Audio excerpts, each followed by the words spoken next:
करेंगे कि निष्पक्ष सुनवाई का अधिकार क्या है। निष्पक्ष सुनवाई न्याय को बनाए रखती है और सामाजिक अखंडता को सुनिश्चित करती है। इसके अभाव में गलत सजाएं होती है, जिनसे न्याय प्रणाली में विश्वास कम हो जाता है। सरकारों को नागरिक स्वतंत्रता का सम्मान करते हुए विधि और व्यवस्थाएं बनाए रखनी चाहिए। विधेयक प्रावधान। दोहरा संकट। इसमें कहा गया है कि किसी भी व्यक्ति पर एक ही अपराध के लिए एक से अधिक बार मुकदमा नहीं चलाया जा सकता और ना ही दंडित किया जा सकता है। संविधान का अनुच्छेद 22 का 2 गिरफ्तारी एवं हिरासत के विरुद्ध सुरक्षा।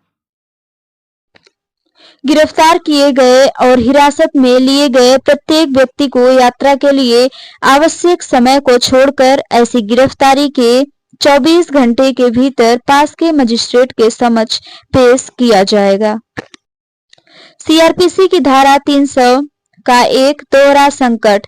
यह उस व्यक्ति को अधिकार देता है जिस पर एक बार किसी अपराध के लिए सक्षम क्षेत्राधिकार वाले न्यायालय द्वारा मुकदमा चलाया गया हो और उसे ऐसे अपराध से दोषी ठहराया गया हो या बरी कर दिया गया हो।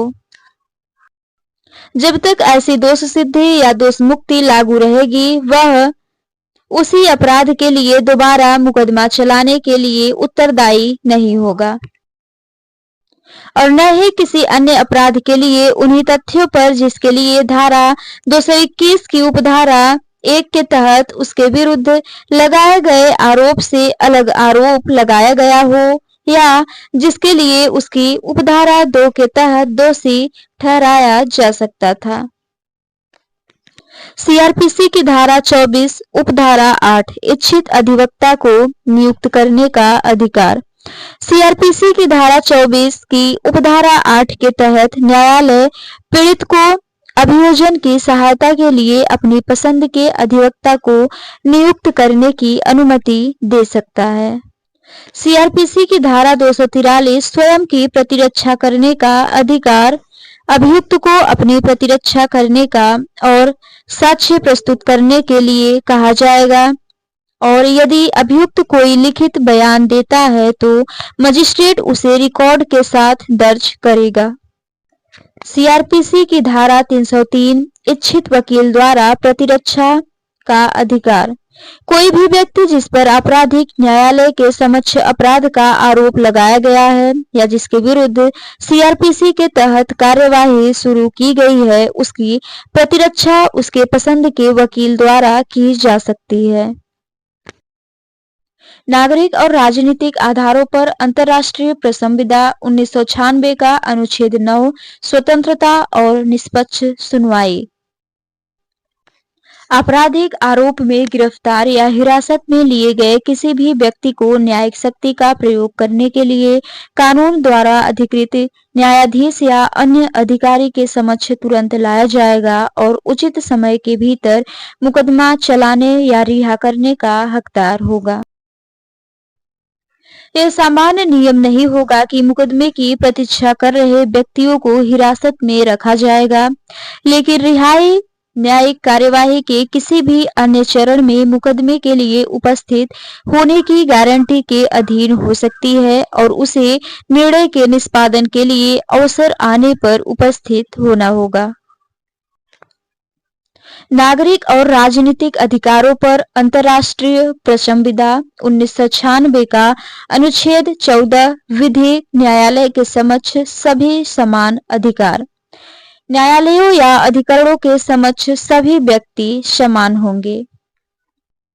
उसके विरुद्ध किसी भी आपराधिक आरोप के निर्धारण में या कानून में या किसी मुकदमे में उसके अधिकारों और दायित्वों के निर्धारण में प्रत्येक व्यक्ति कानून द्वारा स्थापित एक सक्षम, स्वतंत्र एवं निष्पक्ष अधिकरण द्वारा निष्पक्ष व सार्वजनिक सुनवाई का हकदार होगा।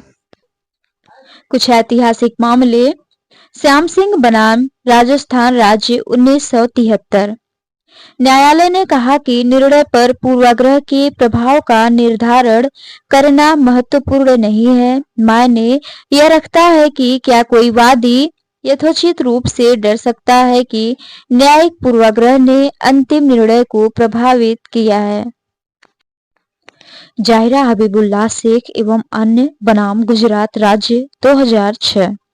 सुप्रीम कोर्ट आपराधिक मुकदमों में निष्पक्षता के आंतरिक अधिकार पर प्रकाश डालते हुए अभियुक्तों और पीड़ितों दोनों के लिए यथोचित व्यवहार बनाने पर जोर देता है।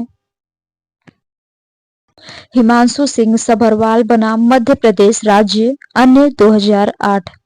निष्पक्ष सुनवाई सुनिश्चित करने के लिए न्यायालय प्रासंगिक कानूनी प्रावधानों के तहत अधिकार का उपयोग करते हैं और उचित प्रक्रिया से समझौता होने पर हस्तक्षेप करते हैं।